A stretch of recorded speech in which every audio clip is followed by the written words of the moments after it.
ದೇಶಾದ್ಯಂತ ಸಂಭ್ರಮ ಸಡಗರದಿಂದ ಸಂಕ್ರಾಂತಿ ಹಬ್ಬವನ್ನ ಆಚರಣೆ ಮಾಡಲಾಗ್ತಾ ಇದೆ. ಅದರಲ್ಲೂ ಕೂಡ ನಮ್ಮ ರಾಜ್ಯದಲ್ಲಿ ವಿಶೇಷವಾಗಿ ಸಂಕ್ರಾಂತಿ ಹಬ್ಬವನ್ನ ಆಚರಿಸ್ತಾರೆ.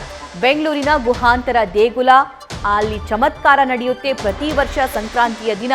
ಸೊ ಆ ಚಮತ್ಕಾರಕ್ಕೆ ಸಾಕ್ಷಿಯಾಗೋದಕ್ಕೆ ಸಾಕಷ್ಟು ಭಕ್ತಾದಿಗಳು ಕಾತರರಾಗಿದ್ದಾರೆ. ಗವಿಗಂಗಾಧರೇಶ್ವರನಿಗೆ ನಮಿಸಲಿದ್ದಾನೆ ಸೂರ್ಯದೇವ. ಸಂಜೆ 5:20 5:23 ಸಮಯದಲ್ಲಿ ಸೂರ್ಯ ರಶ್ಮಿ ಆ ಶಿವಲಿಂಗಕ್ಕೆ ಸ್ಪರ್ಶವಾಗುತ್ತೆ.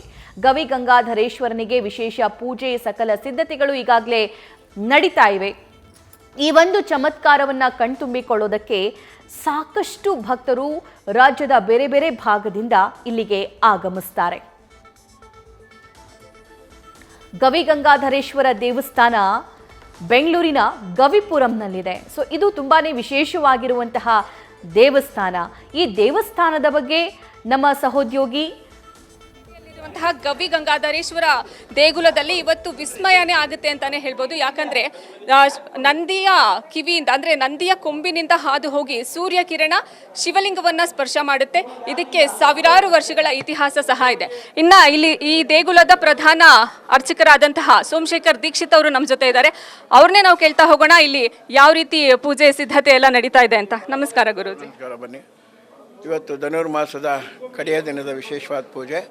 ಬೆಳಗ್ಗೆ 5 ಗಂಟೆಯಿಂದ ಸ್ವಾಮಿಗೆ ಅಭಿಷೇಕ ಎಲ್ಲ ಆಗಿ 6 ಗಂಟೆಗೆ ಮಹಾಮಂಗಳಾರತಿ ಆಗಿದೆ. ತದನಂತರ ಎಲ್ಲ ಭಕ್ತಾದಿಗಳಿಗೂ ದರ್ಶನದ ವ್ಯವಸ್ಥೆಯನ್ನು ಮಾಡಿದ್ವಿ. ದರ್ಶನ ನಡೀತಾ ಇದೆ. ಸಾಯಂಕಾಲ 5:20 5:23 3 ನಿಮಿಷಗಳ ಕಾಲ ಏನು ಸೂರ್ಯನ ಪೂಜೆ ಆಗುತ್ತೆ ಅದರ ವ್ಯವಸ್ಥೆಯನ್ನೆಲ್ಲ ನಾವು ಅಳವಡಿಸ್ಕೊಂಡಿದ್ದೀವಿ. ಸಾಯಂಕಾಲ 5:20 3 ನಿಮಿಷಗಳ ಕಾಲ ಸೂರ್ಯ ಪೂಜೆಯ ನಂತರ ನಾವು ಎಲ್ಲರಿಗೂ ಮುಕ್ತವಾದ ದರ್ಶನ 6 ಗಂಟೆಯಿಂದ ಎಲ್ಲರಿಗೂ ರಾತ್ರಿ 11 ಗಂಟೆವರೆಗೂ ದರ್ಶನದ ವ್ಯವಸ್ಥೆಯನ್ನು ಕೂಡ ಮಾಡಿದ್ದೀವಿ. ಹೊರಗಡೆ ಸೂರ್ಯ ಪೂಜೆಯ ದರ್ಶನಕ್ಕೆ ಹೊರಗಡೆ ಹೊರಾಂಗಣದಲ್ಲಿ ದೊಡ್ಡದಾಗಿ ಪೆಂಡಾಲ್ ಹಾಕಿ ಅಲ್ಲಿ LED ಟಿವಿಗಳನ್ನ ಕಟ್ಟಿ ಏನು ಸೂರ್ಯ ಪೂಜೆ ಆಗುತ್ತೆ ಅದನ್ನೆಲ್ಲರಿಗೂ ಮುಕ್ತವಾದ ದರ್ಶನಕ್ಕೂ ವ್ಯವಸ್ಥೆ ಮಾಡಿದ್ದೀವಿ. ಅದಾದ ನಂತರ ಎಲ್ಲರನ್ನೂ ಒಳಗಡೆ ಬಿಟ್ಟು ಒಳಗಡೆ ದರ್ಶನ ಮಾಡಿ ತೀರ್ಥ ಪ್ರಸಾದದ ವ್ಯವಸ್ಥೆಯನ್ನು ಕೂಡ ಏರ್ಪಾಡು ಮಾಡಿದ್ದೀವಿ. ಗುರುಜಿ, ಈ ವಿಸ್ಮಯದ ಬಗ್ಗೆ ಹೇಳಿ. ಈ ರೀತಿ ಒಂದು ಸೂರ್ಯ ಸ್ಪರ್ಶ ಮಾಡುತ್ತಲ್ಲ, ಸೂರ್ಯನ ಕಿರಣಗಳು ಸ್ಪರ್ಶ ಮಾಡುತ್ತಲ್ಲ, ಇದ್ರ ಬಗ್ಗೆ ಹೇಳಿ, ಇದ್ರ ಇತಿಹಾಸದ ಬಗ್ಗೆ ಹೇಳಿ. ಯಾವ ಈಗ ಶಿವಲಿಂಗಕ್ಕೆ ಸೂರ್ಯ ಕಿರಣ ಸ್ಪರ್ಶ ಮಾಡುತ್ತಲ್ಲ, ಅದ್ರ ಬಗ್ಗೆ ನಮಗೆ ತಿಳಿಸ್ತೀರಾ? ಅದ್ರದ್ದು ಏನು ಮಹತ್ವ ಅಂತ. ಈಗ ಒಂದು ವಿಶೇಷ ಏನಿದೆ ಅಂದರೆ ಸೂರ್ಯನ ಒಂದು ದಕ್ಷಿಣಾಯನದಿಂದ ಉತ್ತರಾಯಣವನ್ನು ಪ್ರವೇಶ ಮಾಡುವಂಥ ಒಂದು ವಿಶೇಷವಾದ ವಿಷಯ. ಅದು ಇಲ್ಲಿ ಸ್ವಾಮಿ ದಕ್ಷಿಣಾಭಿಮುಖವಾಗಿರೋದ್ರಿಂದ ಪಶ್ಚಿಮದಲ್ಲಿ ಮುಳುಗೋ ಸೂರ್ಯ ದಕ್ಷಿಣಾಭಿಮುಖವಾಗಿರೋ ಈಶ್ವರನ ಮೇಲೆ ಬಂದು ಬೀಳೋದೇ ಒಂದು ವೈಶಿಷ್ಟ್ಯತೆ. 120 ಅಡಿಗಳ ಗುಹೆಯಲ್ಲಿ ಬಂದು ಸ್ವಾಮಿ ಸೂರ್ಯನ ಪೂಜೆಯನ್ನು ಮಾಡೋದು ಒಂದು ಬಹಳ ವಿಶೇಷ. ಅಂತಹ ಒಂದು ವಿಶೇಷ ಕಾರ್ಯಕ್ರಮ ಈಗ ಗವಿಗಂಗಾಧರೇಶ್ವರನ ದೇವಸ್ಥಾನದಲ್ಲಿ ಪ್ರತಿ ವರ್ಷ ದಕ್ಷಿಣಾಯನ ಉತ್ತರಾಯಣ ಪುಣ್ಯ ಪರ್ವಕಾಲದಲ್ಲಿ ಒಂದು ವಿಶೇಷವಾಗುತ್ತೆ. ಸಂಕ್ರಾಂತಿ ಹಬ್ಬ. ಈ ಸಂಕ್ರಾಂತಿಯ ಧನುರ್ಮಾಸದ ಪೂಜೆಯನ್ನು ಬೆಳಗಿಂದ ಎಲ್ಲರಿಗೂ ದರ್ಶನದ ವ್ಯವಸ್ಥೆ, ಪೂಜೆ ವ್ಯವಸ್ಥೆ, ಪ್ರಸಾದ ವ್ಯವಸ್ಥೆ ಎಲ್ಲ ಮಾಡಿರ್ತೀವಿ. ಸಾಯಂಕಾಲ ಸೂರ್ಯನ ಪೂಜೆಯ ನಂತರ ಕೂಡ ಎಲ್ಲರಿಗೂ ದರ್ಶನ ವ್ಯವಸ್ಥೆ, ಪ್ರಸಾದ ವ್ಯವಸ್ಥೆಯನ್ನು ಕೂಡ ಏರ್ಪಾಡು ಮಾಡಿದ್ದೀವಿ. ಈಗ ಶಿವಲಿಂಗ ಬಂದು ಬಹಳ ವರ್ಷಗಳ ಹಳೆಯ ಶಿವಲಿಂಗ ಇದು ಸ್ವಾಮೀಜಿ. ಈ ಬಗ್ಗೆನೂ ಸ್ವಲ್ಪ ನಮಗೆ ತಿಳಿಸ್ಕೊಡಿ. ಅಂದರೆ ಈ ಶಿವಲಿಂಗ ಎಲ್ಲಿಂದ ತಂದಿದ್ದು ಅಂತ. ಯಾವುದು ಶಿವಲಿಂಗ? ಇದು ತಂದಿದ್ದ ಲಿಂಗ ಅಲ್ಲ. ಗೌತಮ ಮಹರ್ಷಿಗಳು, ಭಾರದ್ವಾಜ ಮಹರ್ಷಿಗಳು ತಮ್ಮ ತಪೋಬಲದಿಂದ ನಿರ್ಮಾಣ ಮಾಡಿದಂಥ ಮೂರ್ತಿ.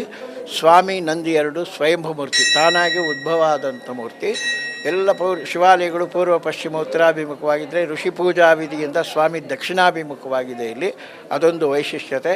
ಪ್ರಾತರಾಂತು ವಾರಣಾಸ್ಯಾಂ ಮಾಧ್ಯಾಹ್ನೇ ಗಂಗಾಧರ ಸಂಧ್ಯಾ ಶಿವಗಂಗಾತು ತ್ರಿಕಾಲ ಪೂಜೆ ಮುಚ್ಚತೆ. 3 ಕಾಲದ ಪೂಜೆಯನ್ನು ಪ್ರಾತಃ ಕಾಲ ಕಾಶಿಯಲ್ಲೂ, ಮಧ್ಯಾಹ್ನ ಗಂಗಾಧರನಿಗೂ, ಸಂಧ್ಯಾಕಾಲ ಶಿವಗಂಗೆ ಬೆಟ್ಟದ ಮೇಲೂ ಮಾಡ್ತಾಯಿದ್ರು ಅಂತ ಒಂದು ಪ್ರತೀತಿ. ಆ ರೀತಿ ಒಂದು ವಿಶೇಷವಾದ ಉದ್ಭವ ಮೂರ್ತಿಯೇ ಈಗ ಗವಿಗಂಗಾಧರೇಶ್ವರನ ದೇವಸ್ಥಾನ. ಸೂರ್ಯ ಕಿರಣ ಸ್ಪರ್ಶ ಮಾಡೋ ಟೈಮ್ನಲ್ಲಿ ವಿಶೇಷವಾದ ಪೂಜೆ ಏನಾದರೂ ಇರತ್ತಾ ಅಂತ? ಸೂರ್ಯ ಪೂಜೆ ಮಾಡೋ ಮಧ್ಯೆ ನಾವು ಪ್ರವೇಶ ಮಾಡಿ ಪೂಜೆ ಮಾಡೋಕ್ಕಾಗಲ್ಲ. ಸೂರ್ಯ ತನ್ನ ಇಚ್ಛೆಯಿಂದ ಯಾವ ರೀತಿ ಪೂಜೆಯನ್ನು ಮಾಡ್ಕೊಂಡು ಹೋಗ್ತಾನೋ ತದಾದ ನಂತರ ಸೂರ್ಯ ಸ್ಪರ್ಶೆಯಿಂದ ಲಿಂಗ ತುಂಬ ಬಹಳ ಉಗ್ರವಾಗಿರುತ್ತೆ. ಆ ಉಗ್ರತ್ವವನ್ನು ಕಳೆಯಲಿಕ್ಕೋಸ್ಕರ ನಾವು ಹಾಲು ಅಭಿಷೇಕ ಮಾಡಿ ಸ್ವಾಮಿಯನ್ನು ಶಾಂತ ರೀತಿಯಾಗಿ ಮಾಡಿ ಎಲ್ಲರಿಗೂ ಆಮೇಲೆ ದರ್ಶನದ ಭಾಗ್ಯವನ್ನು ವ್ಯವಸ್ಥೆ ಮಾಡಿದ್ವಿ.